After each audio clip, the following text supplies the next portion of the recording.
people who are trying to tell you it can be done. True grassroots patriots who have labored in the shadows to try to get the country to listen to them about the fair tax. A government that's too big. And those responsible will be held accountable, but it won't stop with the IRS, because if it wasn't the IRS, it would have been Eric Holder's Justice Department. And if it wasn't Eric Holder's Justice Department, it would have been Kathleen Sebelius' HHS. These are the consequences of big government, and we will not stop until Obama's government has been reined in. And so let me ask you all, will we stop before we hold the IRS I think he's accountable? full of crap. 100 years now that we've had the current United States tax code. Don't you think that a century of oppression is enough? I am proud to be the chair of the Tea Party caucus in the House of Representatives. And I also want you to know, in my former life, I actually was an insurgent. I was an insurgent because I absolutely wanted to defeat the tax code and bring more liberty about in the United States. Again, what is it that will be written about this generation? What is it that will be said about us? The greatest generation has almost completely passed. It is us now that historians will watch to see what we will do.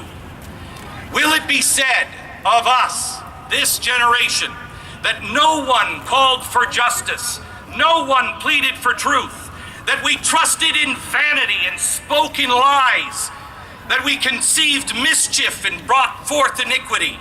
What is it that we even believe anymore? And where did we get these ideas that now seem to be so popular with our fellow citizens?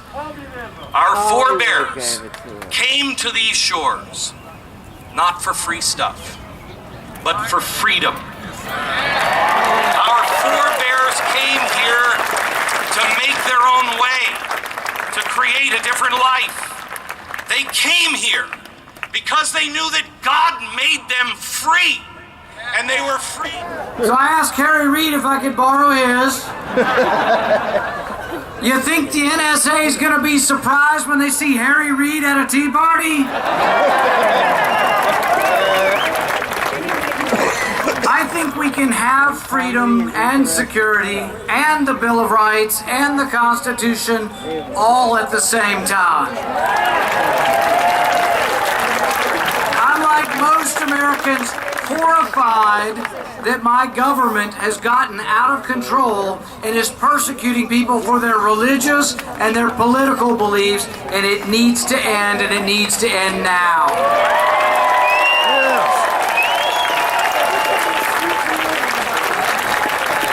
It turns out that the government employee at the IRS, who will not testify, who will not help with the hearings, it turns out she's been doing this for decades.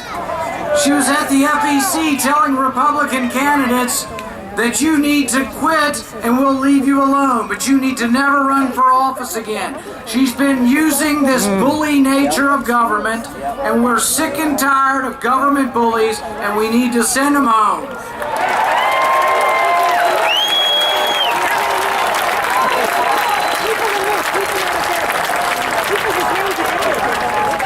We've been fighting for a decade against people who attacked us. We didn't attack them, they attacked us. We've been fighting for a decade to protect our country. We've been fighting for freedom. The freedom we're fighting for, and I hear it every day from the soldiers, is encoded, is in the Bill of Rights, it is the Constitution. The people from the platform are pushing the fair tax and the flat tax, especially the fair tax. What do you think about that option? What, is there such a thing as a fair tax? Isn't it all backed up by the barrel of a gun?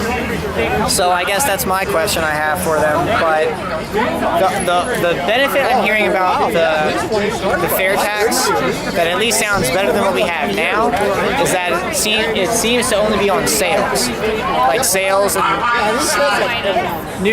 sales of new items, and in that way we can control how much we in that way we can control how much we contribute. I understand it's about a 23% tax. 23% plus tax. state taxes. And one speaker here I can't remember who it was, but one speaker said if you have to pay for the tax every time you go to the cash register, you'll be much more aware of how much money the government, or how much it actually costs. Right. And that will actually, and I feel it's I think it's a fair argument to say that would make people more aware of how much money it actually costs and make them take more of an individual interest in what's going on in government. Make people want to really cut the government. It's a good point, and I'll give them that, but still, I feel like it opens up, sure, it starts at 23%, but that's a huge tax, and they can always increase it. Then it's 28 with state taxes. The income tax was going to be 1%, and it was never going to go more than 1%. They promised us. And what a load of crap that was, so. I could see with the fair tax just a burgeoning black market. Then they'll have to have a whole bureaucracy, federal police to police the what is a black market? It's just people trading without paying taxes on it, really. Right. And is that necessarily a wrong thing? Eileen, I'd like to get a comment or two from you. I think my dream outcome of this is that every person who takes the oath of office, which is to uphold and defend the Constitution, be held to that. And if they do anything, whether it's lie under oath, any kind of corruption where they either doing things illegally or they're limiting our Bill of Rights, they should be thrown out and serve jail time. Absolutely. Every time. Any form of government becomes destructive. It is the right of the people to alter or abolish it. So, where do we begin?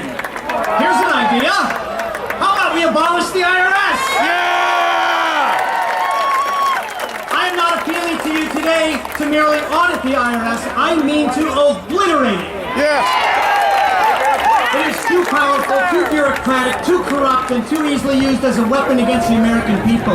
It is a faulty structure, condemned, a public nuisance, and it's time we use the wrecking ball to bring it down. Woo!